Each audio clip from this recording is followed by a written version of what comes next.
지금부터 2020년 3월 1일 주일 예배를 하나님께 드리겠습니다. 사도신경으로 신앙을 고백하겠습니다.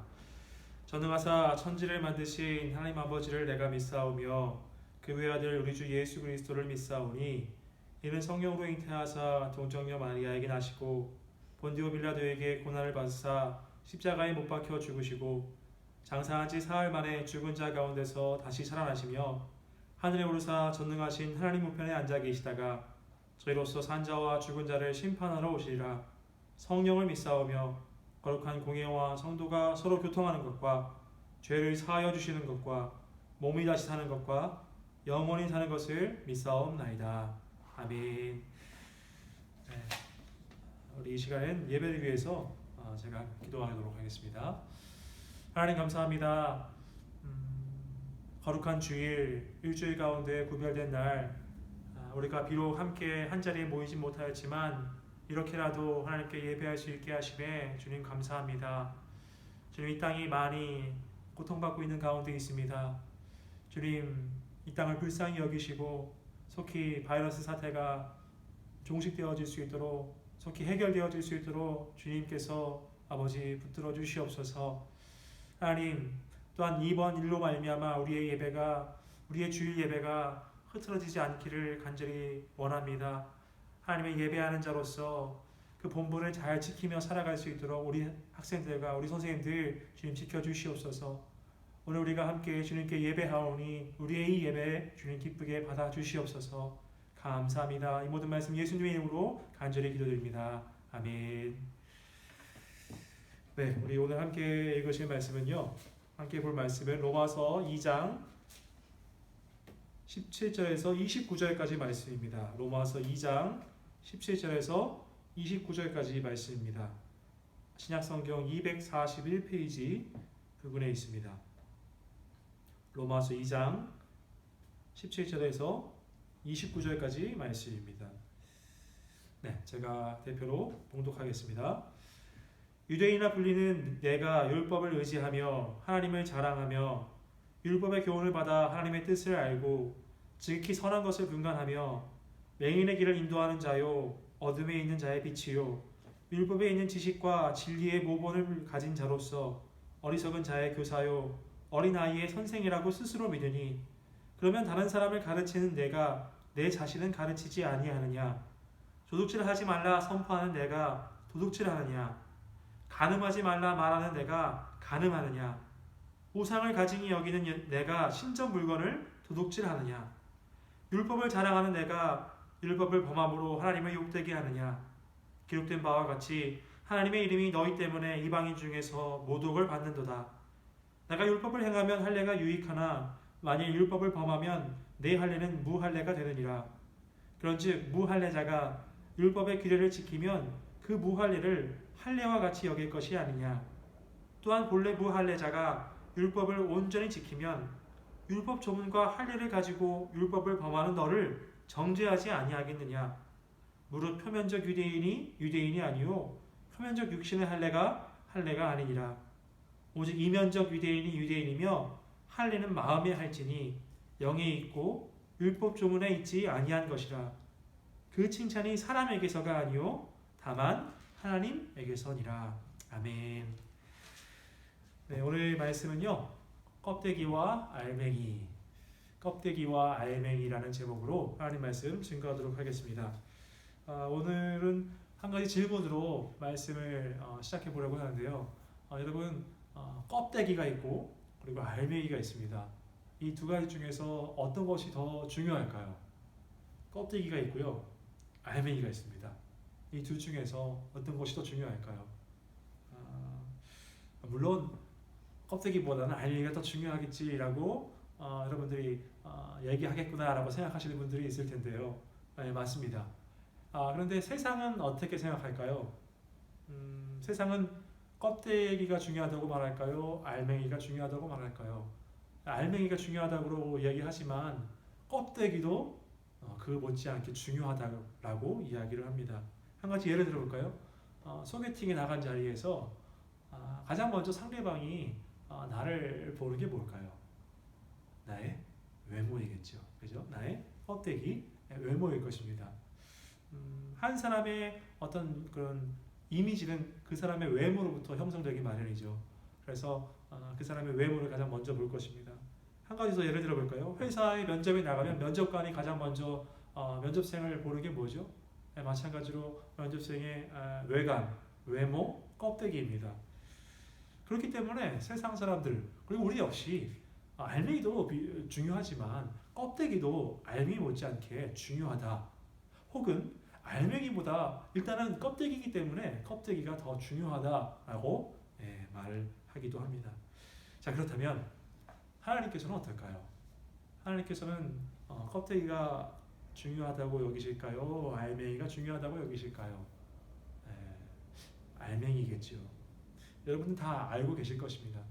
우리가 지난주에 살펴봤듯이 하나님은 외모로 사람을 취하지 않으신다고 말씀하셨는데 외모가 아니라 그 사람의 내면을 더 중요시 여기신다. 그러니까 알맹이가 중요하다. 오늘 말씀 끝났네요. 그죠? 여러분 다 알고 계신 내용인데 오늘 본문은요. 너희들이 그렇게 잘 알고 있는 내용인데 알맹이가 더 중요하다는 거 너희들 알고 있는데 근데 정말로 알고 있는 대로 행하고 있느냐라고 우리들에게 이야기하는 본문입니다. 우리 한번 본문을 다시 한번 살펴볼까요? 계속해서 우리가 로마서를 살펴보고 있는데요. 로마서의 전반부는 사도 바울이 로마에 있는 성도들 가운데에서 유대인들에게 보내는 메시지였고 로마서 후반부는 이방인들에게 보내는 메시지였습니다. 지금 우리가 살펴보고 있는 것은 로마서 2장이니까 전반부이 되고 유대인들에게 하는 메시지지요. 우리가 지난주, 지지난주 그리고 지지난주 계속 살펴보면 굉장히 무거운 내용들이 많았습니다. 죄에 대해서, 심판에 대해서, 그리고 유대인들에 대해서 어떤 계속 경고의 메시지, 훈계의 메시지가 굉장히 강했어요. 그래서 다시 한번 기억을 되살려보면 이런 거였습니다. 남을 판단하지 말고 네 자신을 봐야 한다. 남을 판단하면서 결국 네가 똑같은 일을 벌이고 있지 않느냐라는 이야기였었고요. 또 아까도 얘기했지만 하나님은 외모로 사람을 취하지 않으신다라는 내용도 있었고요.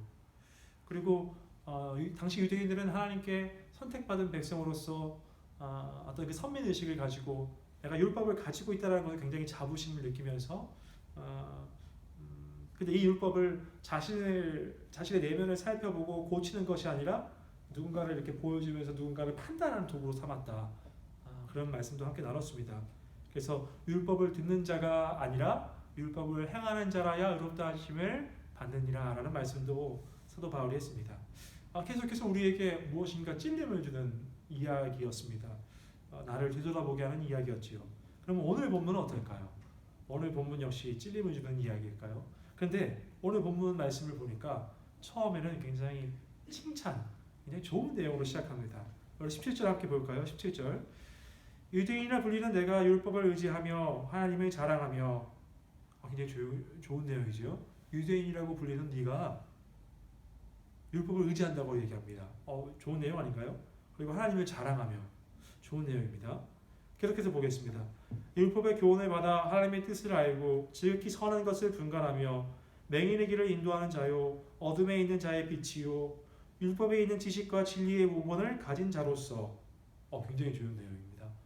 계속해서 유대인들을 향해서 훈계했던 사도 바울이 지금은 굉장히 유대인들을 칭찬하는 것 같아요. 왠지 우리들도 역시 지금 우리가 읽은 본문대로 살아야 할 것 같은 어떤 지친 것 같은 말씀입니다. 한번 한 절 한 절씩 볼까요? 17절에 보니까요. 유대인이라 불리는 내가 율법을 의지한다. 우리 역시 말씀에 의지하는 삶을 살아야 합니다. 내 힘과 내 능력이 아니라 어떤 세상의 명예와 권력이 아니라 하나님의 말씀을 의지하는 삶 그리고 하나님을 자랑하는 내가 가진 자격이나 조건이 아니라 우리 동계수련회 때도 사도 바울의 고백을 우리가 살펴보았지요. 내가 자랑할 것은 그리스도와 십자가 외에는 없다. 우리도 역시 하나님만을 자랑하는 삶 그것이 우리의 삶의 본이 되는 모습이죠. 18절 보니까 율법의 교훈을 받아 하나님의 뜻을 알고 이제는 말씀을 알았으면 내가 내 뜻대로 내 마음대로 사는 게 아니라 나를 향한 하나님의 뜻이 무엇일까를 생각하면서 하나님의 뜻을 분간하면서 사는 삶 지극히 선한 것을 분간하며 자 우리가 이제 선과 악, 옳고 그름을 판단할 수 있는 절대 기준이 우리에게 생겼지요. 그건 내가 기준이 아니라 바로 이 말씀이 옳고 그름과 선과 악의 기준이 되죠. 이 말씀이 우리에게 있기에 지극히 선한 것을 분간할 수 있는 삶, 우리가 따라야 할 삶입니다. 그리고 19절, 맹인의 길을 인도하는 자요 어둠에 있는 자의 빛이요. 어둠에 있는 영적인 눈이 어두워서 맹인이라고 불리는 그들을 주 대신 그 빛 대신 주께로 우리가 인도하는 삶, 교사로서의 삶. 지금 사도 바울은 유대인이라고 불리는 바로 네가 그런 삶을 살고 있구나 라고 이야기하는 것처럼 들립니다. 그런데 반전이 있어요. 반전이 뭐냐면 20절 보십시오. 20절, 율법에 있는 지식과 진리의 부분을 가진 자로서 어리석은 자의 교사요 어린아이의 선생이라고 스스로 믿으니. 네가 율법인이라고 불리는 네가 스스로 너를 그렇게 생각한다. 완전히 반전이죠. 그렇다라고 하면 좋았을 것을, 그게 아니라 너가 스스로 그렇게 믿고 있구나, 너가 그렇게 착각하고 있구나 라고 지금 사도 바울이 이야기하고 있는 것입니다. 사도 바울의 유대인들을 향한 훈계는 다시 한번 또 다른 내용으로 이렇게 시작을 합니다. 본격적으로 한번 그가 뭐라고 지금 이야기를 하는지 한번 살펴볼까요? 21절 보시죠. 그러면 다른 사람을 가르치는 내가 내 자신을 가르치지 아니하느냐? 도둑질하지 말라 선포하는 네가 도둑질하느냐? 간음하지 말라 말하는 네가 간음하느냐? 우상을 가증히 여기는 네가 신전 물건을 도둑질하느냐? 율법을 자랑하는 네가 율법을 범함으로 하나님을 욕되게 하느냐? 저는 오늘 이 말씀을 준비하면서 굉장히 좀 21절 말씀 때문에 좀 많이 어떤 찔림도 받았고 제 자신을 굉장히 되돌아볼 수 있었습니다. 21절에 뭐라고 얘기하냐면, 그러면 다른 사람을 가르치는 네가 네 자신을 가르치지 아니하느냐. 사도 바울은 지금 유대인들을 향해서 지금 이 이야기를 하고 있습니다. 제가 한번 예를 들어볼까요? 제가 항상 예를 들 때는 제 자녀들의 예를 많이 드는데 저에게 소연이, 규현이, 수연이의 자녀가 있습니다. 오늘도 역시 규현이를 예를 들도록 하겠습니다. 여러분들 알다시피 스마트폰이 보급화되면서 굉장히 미디어 중독에 걸리는 아이들이 굉장히 많습니다. 저도 역시 제 자녀가 그렇게 되는 것을 원치 않기 때문에 스마트폰으로 하여금 되도록이면 멀리 해주고 싶어요. 스마트폰을 이렇게 가까이 하고 손 대려고 하면 만지지 마, 보면 안 돼 라고 얘기를 하죠. 근데 어느 날 규현이가 저한테 굉장히 불만스러운 얼굴을 하고서 저한테 찾아오더니 이런 말을 하더라고요. 아빠는 스마트폰 보지 말라면서 왜 아빠는 봐? 그 말을 했을 때 굉장히 찔림이 있었습니다. 두 번째 예를 들어볼까요? 여러분들 혹시 여러분 어렸을 적에 여러분 부모님이 여러분한테 야, 책을 많이 읽어야 훌륭한 사람이 될 수 있어 라고 했던 친구들 많으시죠? 저 역시 그런 얘기를 들었던 것 같아요. 근데 그렇게 말씀하시는 부모님 치고 책을 많이 보시는 부모님이 있으시던가요? 네. 본인이 그렇게 행하지 않고 그렇게 행해라 라고 말하는 것은 어떤 효력이 많이 떨어지는 것 같아요. 그죠? 그리고 정말로 그렇게 말할 수 있는 자격이 있나 라는 생각도 들기도 합니다. 자, 그럼 이제 여러분한테 질문을 해볼게요. 자, 여러분, 그리스도인 된 여러분, 예수를 믿는다 하는 여러분, 말씀에 의지하고 하나님을 자랑하며 산다고 하는 여러분은 하나님의 말씀대로 살지 않고 반대로 살 때가 많으면서 누군가에게 하나님의 말씀대로 살아야 한다고, 누군가에게 그리스도인의 모습은 이게 아니라고 이야기하고 있지는 않습니까? 말씀과는 정반대의 삶을 살면서 나의 겉모습은 그렇지 않고 또 누군가에게 또 그렇게 가르치는, 알려주는 삶.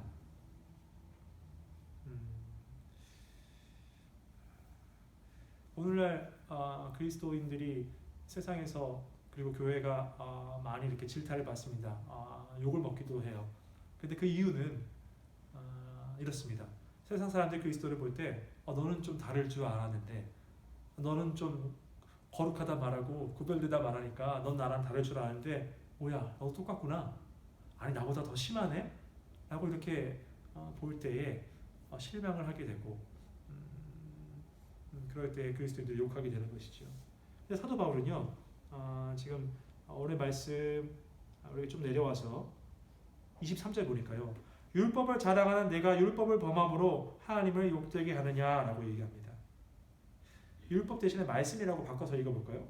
말씀을 자랑하는 네가 말씀을 범함으로 하나님을 욕되게 하느냐. 우리가 말씀대로 살지 않는 것은요, 우리를 욕되게 하는 게 아니라 누구를 욕되게 한다고 말합니까? 하나님을 욕되게 한다라고 얘기합니다. 24절 기록된 바와 같이 하나님의 이름이 너희 때문에 이방인 중에서 모독을 받는도다. 제가 아까 어떤 한국교회 그리스도인에 대해서 질타받고 욕을 먹는다라고 얘기를 했는데, 욕을 세상 사람들이 누구에게 합니까? 나 자신에게 하는 것이 아니라 교회를 욕하고 그리고 하나님의 이름을 욕되게 하는, 저는 인터넷에서 그런 댓글들을 많이 봤던 것 같아요. 지금 사도 바울도 유대인들을 향해서 말씀을 자랑하는 네가 말씀을 지키지 않음으로 하나님을 욕되게 한다라고 이야기를 하고 있는 것입니다. 근데 이 이야기를 지금 누구에게 하고 있죠? 유대인들. 근데 유대인들이 어떤 사람들이었죠? 하나님의 선택받은 백성이라는 자부심을 가지고 그 유대인이라는 껍데기를 자랑스럽게 여겼던 사람들. 껍데기는 자랑스럽게 여겼지만 그 안에 알맹이는요, 썩어있던 사람들. 그 사람들을 향해서 껍데기가 아니라 알맹이가 진짜여야 한다라고 오늘 사도 바울은 이야기하고 있는 것입니다.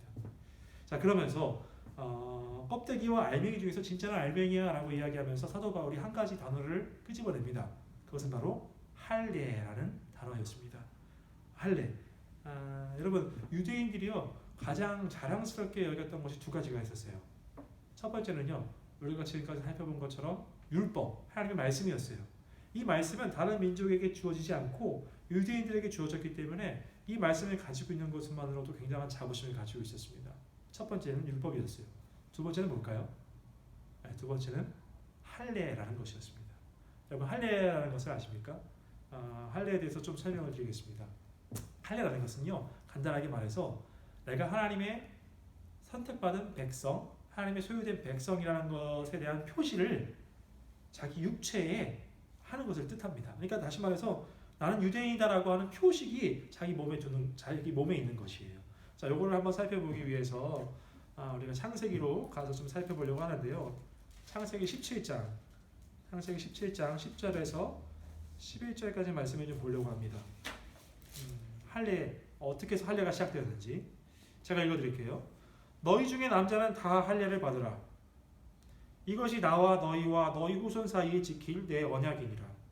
너희는 포피를 베어라. 이것이 나와 너희 사이의 언약의 표징이 되니라. 자, 이 말씀은요, 지금 하나님께서 아브라함, 그러니까 이스라엘 유대인들의 조상에서 맨 끝에 시조라고 할 수 있는 아브라함에게 주신 말씀인데요. 뭐라고 얘기하냐면 할례를 다 받아라. 근데 이것이 너와 나 사이에 지킬 언약이다, 약속이다라고 얘기합니다. 할례라는 것은 제가 아까 얘기했듯이 내가 유대인이라는 것을, 하나님의 백성이라는 것을 표시하는 표시잖아요. 네, 이건 뭐냐면요, 나는 너의 하나님이 되고 너는 나의 백성이야 라고 하셨던 그 약속, 이 약속이 있었다라는 증거를 자기 몸에 둔 것을 말합니다. 그것이 바로 할례였어요. 여기 보니까 할례는 너희 모든 남자는 할례를 받으라. 할례는요, 이스라엘 백성들이 난 지 8일 만에 남자아이들이 받아야 하는 것이었습니다. 남자의 그 음경의 포피를 베어내는 것이 이 할례 의식인데요. 그렇게 함으로써 나는 유대인이다, 나는 하나님의 소유된 백성이다 라는 것을 보여주는 것이었죠. 어떤 증명하는 것이 되었습니다. 여러분, 제가 요새 어떤 그 신천지 때문에 요새 말들이 많고 뉴스가 많잖아요. 지난주에는 신천지가 다 폐쇄되면서 각 교회로 이렇게 가라는 얘기 때문에 각 교회에서 이렇게 주의하고, 새로 오신 분들을 주의하고 받아야 하는 그런 안타까운 일들이 있었었는데, 제가 뉴스를 보니까 어떤 큰 대형 교회에서는요, 그 교회의 성도라면 그 신분증이라는 게 있대요. 그래서 지난 주일에 그 신분증을 가지고 있는 사람들만 예배로 들어갈 수 있게 했다라고 하더라고요. 제가 왜 이런 얘기를 하냐면, 할례라는 것이 바로 이런 신분증, 내가 하나님의 소유된 백성이다라고 하는 그런 어떤 것을 증명하는 어떤 신분증과 같은 역할을 했던 것이 바로 이 할례라는 것입니다. 자, 제가 할례에 대해서 설명을 했으니까 그러면 이제 할례를 가지고 사도 바울이 뭐라고 얘기하는지 한번 봅시다. 자, 우리 말씀 25절. 내가 율법을 행하면 할례가 유익하나. 유대인들에게 사도 바울이 얘기합니다. 네가 율법을 행하면 율법대로 살면 네가 받은 그 할례가 유익하다. 그래, 너가 유대인이라는 표시가 율법대로 살면은 그래 너 유대인이다라고 할 수 있다. 그 표식이, 그 표지가, 그 증명이 정당하다라는 뜻이죠. 그런데 만일 율법을 범하면 내 할례는 무할례가 되느니라. 그러니까 뭐냐면은 율법대로 살지 아니하면 네가 아무리 육체에 그 할례라는 표시가 있다 한들 너는 진정한 하나님의 백성이 아니다라는 것입니다. 그러니까 다시 말해서 쉽게 말해서 껍데기를 갖추고 있더라도 그 알맹이가 아니면 너는 진짜가 아니야라고 지금 사도 바울이 얘기하는 것이죠. 그러면서 26절 그런즉 무할례자가 율법의 규례를 지키면 그 무할례를 할례와 같이 여길 것이 아니냐. 자, 무할례자 다시 말해서 할례를 받지 않은 이방인이 오히려 율법을 지키면서 살아가면 이 사람은 할례를 받지 않았지만 할례를 받은 사람처럼 여길 것이 아니냐라고 지금 이야기를 하고 있는 거예요. 유대인들을 꼬집고 있는 거죠. 그러면서 그 다음 27절 또한 본래 무할례자가 율법을 온전히 지키면 율법 조문과 할례를 가지고 율법을 범하는 너를 정죄하지 아니하겠느냐. 할례를 받지 않은 사람이 하나님 말씀대로 삽니다.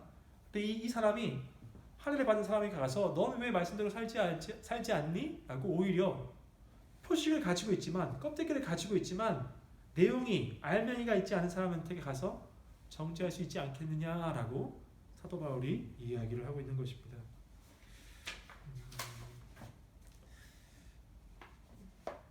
네, 그러면서 사도 바울이 본격적으로 마지막으로 핵심적으로 이 이야기를 합니다. 알맹이가 중요하다는 것을 이야기하고자 함이죠. 28절 무릇 표면적 유대인이 아니요 표면적 육신의 할례가 아니니라. 자, 표면적 유대인이 아니다. 이건 뭐냐면요. 네가 아무리 육체에 눈에 보이게끔 유대인이라는 표식을 가지고 있다 하더라도 그것이 유대인임을, 그것이 진짜 하나님의 소유된 백성임을 증명하는 것이 아니다. 표면적으로 드러난 그 표시가 하나님의 소유된 백성이라는 것을 나타내는 것이 아니다 라고 이야기를 하고 있는 것이죠. 그리고 표면적 육신의 할례, 너가 육체에 가지고 있는 눈에 보이는 할례가 진짜 할례가 아니다 라고 이야기를 합니다. 그러면서 29절 오직 이면적 유대인이 유대인이며 할례는 마음에 할지니 라고 얘기하죠. 자, 이면적이라는 말은요 표면적의 반대말입니다. 표면적은 겉으로 드러나는 눈에 보이는이죠. 이면적은요 표면적의 반대니까 겉으로 드러나지 않는 내면적인 어떤 마음, 영, 이적 부분이죠. 뭐라고 얘기하냐면 오직 이면적 유대인이 유대인이다. 알맹이가 유대인 사람들이 진짜 유대인이다. 하나님의 소유된 백성이다 라고 이야기합니다. 그리고 할례는 육체의 표식을 주는 것이 아니라 그것이 진짜가 아니라 할례는 마음의 할지니 라고 이야기합니다. 마음의 할례를 받은 사람이 진짜 하나님의 소유된 백성이다 라고 이야기를 하는 것이지요. 말씀 한 구절 찾아보려고 하는데요. 역대상 28장 9절 말씀입니다. 제가 한번 읽어드릴게요. 이것은 마음이 중요하다, 알맹이가 중요하다라는 어떤 그런 말을 하고 있는 성경 구절인데요. 다윗이 자기 아들 솔로몬에게 이렇게 얘기합니다. 내 아들 솔로몬아, 너는 내 아버지 하나님을 알고 온전한 마음과 깊은 뜻으로 섬길지어다. 하나님을 뭐로 섬기래요? 마음으로 섬기라고 지금 얘기를 합니다. 그러면서 여호와께서는 모든 마음을 감찰하사 모든 의도를 아시나니. 하나님께서는 너의 마음을 아신다. 너의 의도를, 너의 진짜 의도를 아신다라고 얘기합니다. 사랑하는 여러분, 여러분은 어떤 사람이 믿음이 참 좋다라는 것을 뭘 보고 아십니까? 그 사람이 새벽 기도에 한 번도 빠짐없이 나오는 것을 보고 야, 참 저 사람 믿음이 좋구나. 또요, 어떤 사람이 열심히 가장 큰 목소리로 막 통성 기도하면 와, 저 사람 참 믿음이 좋구나. 막 주여 삼창하고 막 기도하면 와, 저 사람 믿음이 좋구나. 근데 여러분, 물론 그런 부분, 어떤 외면적인 부분도 중요하지만 그것이 정말로 그 사람의 믿음이 좋은지를 판단할 수 있는 기준이 되지 않습니다. 정말 중요한 건 뭐죠? 겉으로 보여지지 아니하는 그 사람의 진짜 마음, 내면적인 것이죠. 근데 그것은 누가 아십니까? 사람은 모릅니다. 근데 하나님은 아신다라는 거죠. 그래서 29절 마지막에 뭐라고 얘기하냐면 그 칭찬이 사람에게서가 아니요 다만 하나님에게서니라. 너가 가지고 있는 육체의 표시, 할례, 표면적 그런 것들이 중요한, 껍데기가 중요한 게 아니야. 정말 중요한 거는 알맹이야. 그것은 다른 사람에게 보여지지 않고 오직 하나님만 아시며 하나님이 그것을 보시고 칭찬하실 거야 라고 사도 바울이 이야기를 하고 있는 것입니다. 말씀 한 구절 제가 더 읽어드리고 말씀을 맺으려고 합니다. 신명기 10장 16절 말씀인데요. 여기서 보니까요. 그러므로 너희는 마음의 할례를 행하고, 어디에 행하라고요? 마음의 할례를 행하고, 육체 겉으로 보이는 게 아니라 마음의 할례를 행하라고 말합니다. 그리고요, 다시는 목을 곧게 하지 말라. 내가 유대인이다, 내가 하나님께 선택받은 백성이다라는 그 껍데기를 가지고 있음에 목을 곧게 하고 다니지 말고 마음의 할례를 받은 사람이 되라라고 이야기를 합니다. 네, 말씀을 맺겠습니다. 사랑하는 여러분, 제가 가장 좋아하는 음식이 뭐죠? 여러분 아무도 없어서 대답을 안 하시는데 정말 뭐라고? 예, 제가 가장 좋아하는 음식은 회입니다. 회. 제가 두 번째 좋아하는 음식이 있습니다. 이건 제가 얘기한 적이 없었던 것 같아요. 두 번째 좋아하는 음식은요, 간장게장입니다. 우리 전도사님은 비싼 것만 좋아해. 간장게장도 비싸죠, 그죠? 간장게장 얘기를 하니까 벌써부터 이제 군침이 돌기 시작하고 빨리 밥에다 이렇게 비벼서 먹고 싶은데, 여러분 간장게장을 먹을 때는요, 다른 음식과는 다르게 특별하게 하는 의식이 있습니다. 뭐냐면 껍데기를 탁 하고 까는 그런 의식이죠. 그리고 또 양 다리를 딱 잡고 가운데를 싹 이렇게 하는 의식입니다. 이렇게 될 때 뭐가 나오죠? 탱탱한 살, 시뻘건 알. 와, 빨리 입에 가져다 대고 싶은데, 간장게장을 먹을 때는 이런 의식을 치릅니다. 이것이 간장게장을 먹을 때 하이라이트인데요. 여러분 근데 껍데기 딱 깠을 때, 딱 달리 잡고 딱 열었을 때 탱탱하고 시뻘건 알이 나와야 되는데 썩어 빠지고 부패한 알이 나오면 어떤 반응을 보이시겠습니까? 저는 그런 적이 있는데요. 그냥 갖다 버렸습니다. 제가 이 이야기를 왜 하냐면, 껍데기를 열기 전에는 그 안이 썩었는지 신선한지 생생한지 알 수 없습니다. 겉모습만 봐서는 알지 못한다는 거죠. 근데 누구는 아신다고요? 하나님은 아신다고요. 껍데기에 집중하는 삶이 아니라 그 알맹이가 진짜인 삶을 살아가시길 주님의 이름으로 소원합니다. 요 얘기만 하고 이제 말씀을 마무리하려고 하는데요. 요즘에 코로나19 사태 때문에 굉장히 어려움을 겪고 있습니다. 제가 지난주에도 되게 조심스럽게 얘기했다시피 우리가 세상에 일어나는 일들은 다 하나님께서 주관하시고 허락하시는 일이기 때문에 일어나죠. 그렇기 때문에 이번 사태도 하나님의 뜻하신 바가 있다고 생각합니다. 근데 많은 사람들이 다 신천지에 집중합니다. 신천지가 심판받는 거라고. 네, 그런 부분도 있을 거라고 생각합니다. 근데 저는 여기서 한 가지 더, 지난주에도 말씀드렸다시피 한국교회가, 그리고 내가 그리스도인 된 내가 나의 모습을 다시 되돌아봐야 하는, 회개해야 하는 그런 시간이라고 생각을 합니다. 하나님께서 회개의 시간을, 회개의 기회를 우리에게 주신 것 같습니다. 한국교회가, 그리고 내가 어떤 껍데기, 외면적인 것에 치중한 나머지 내면은 돌보지 않았던 모습들이 있지는 않았는지 오늘 말씀을 통해서 우리에게 해주시는 것 같습니다. 제가 굉장히 찔림을 받았던 말씀 21절 말씀 다시 한번 읽어드리겠습니다. 그러면 다른 사람을 가르치는 내가 네 자신은 가르치지 아니하느냐. 23절 율법을 자랑하는 내가 율법을 범함으로 하나님을 욕되게 하느냐. 나에게는 이러한 모습은 없었는지, 내가 교회에 다니는 것만으로, 내가 그냥 주일 예배를 드리는 것만으로 나는 그리스도인이다 생각하면서 정말로 내 내면은 되돌아보지 않고 어떤 죄에 예민하게 반응하지도 못하고 그렇게 살지는 않았는지, 우리 스스로를 되돌아보는, 말씀을 통해서 되돌아보는 시간이 이 어려운 시기에 우리가 해야 할 일들 가운데 하나라고 생각합니다. 함께 기도하겠습니다. 하나님 감사합니다. 오늘 이렇게 아버지의 말씀 앞에 서게 하시니 감사합니다. 주님, 오늘 말씀을 통하여서 껍데기가 중요한 것이 아니라 정말로 알맹이에 집중해야 함을 다시금 깨닫게 하시니 하나님 감사합니다. 남을 가르치는 자로서 정말로 주님, 빛 대신 주님께 어둠에 있는 자를 인도하는 자가 되고 싶다고 말하면서 실제로 나는 어둠에 살고 있지는 않았는지요. 주님, 이 어려운 시기를 우리가 스스로를 되돌아보면서 살아가는 그런 귀한 회개의 시간을 갖기를 원하오니 우리에게 그 회개의 마음을 주시옵시고 나의 잘못된 부분들을, 나의 잘못된 내면들을 다시금 마주하고 하나님의 말씀 앞에서 그것들을 성찰하며 회개하며 고칠 수 있는 시간이 될 수 있도록 주님 인도하여 주시옵소서. 감사합니다. 이 모든 말씀 살아계시고 역사하시는 우리 주 예수 그리스도의 이름으로 간절히 기도드립니다. 아멘. 네, 광고하고 마치도록 하겠습니다. 아무래도 굉장히 어려운 시기를 우리가 보내고 있습니다. 감염 예방 수칙을 여러분들의 가정에서 그리고 학원에서 그리고 도서관이나 독서실에서 우리 선생님들은 직장에서 철저하게 지키시면서 건강에 유의하시면서 한 주를 살아가시길 바랍니다.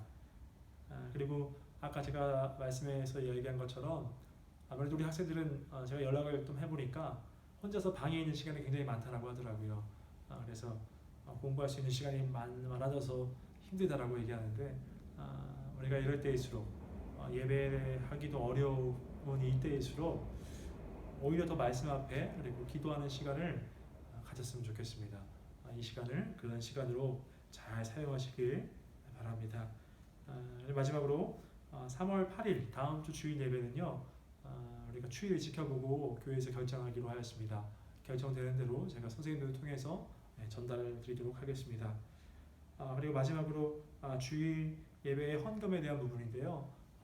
우리가 예배당에 나오지 못해서 헌금하지 못하는 부분이 있는데 여러분 따로 이렇게 구별하셨다가 이 사태가 좀 잘 마무리되고 교회 예배당에 나와서 예배하게 될 때 그때 함께 이렇게 하나님께 예물을 드리면 좋겠습니다. 네, 이렇게 해서 광고를 마치고요. 이렇게 보통 얼굴을 보고 이렇게 소통하면서 해야 되는데 카메라 렌즈를 보고 하려니까 굉장히 힘드네요. 여러분들 많이 보고 싶습니다. 건강하시고요. 여러분의 삶에 은혜와 평강이 가득하길 소원하고 여러분들을 위해서 계속 기도하겠습니다. 그러면 우리 주기도문 하심으로 오늘 예배를 모두 마치겠습니다. 하늘에 계신 우리 아버지여, 이름이 거룩히 여김을 받으시오며 나라가 임하시오며 뜻이 하늘에서 이루어진 것 같이 땅에서도 이루어지이다. 오늘 우리에게 일용할 양식을 주옵시고 우리가 우리에게 죄 지은 자를 사하여 준 것 같이 우리 죄를 사하여 주옵시고 우리를 시험에 들게 하지 마옵시고 다만 악에서 구하옵소서. 대개 나라와 권세와 영광이 아버지께 영원히 있사옵나이다.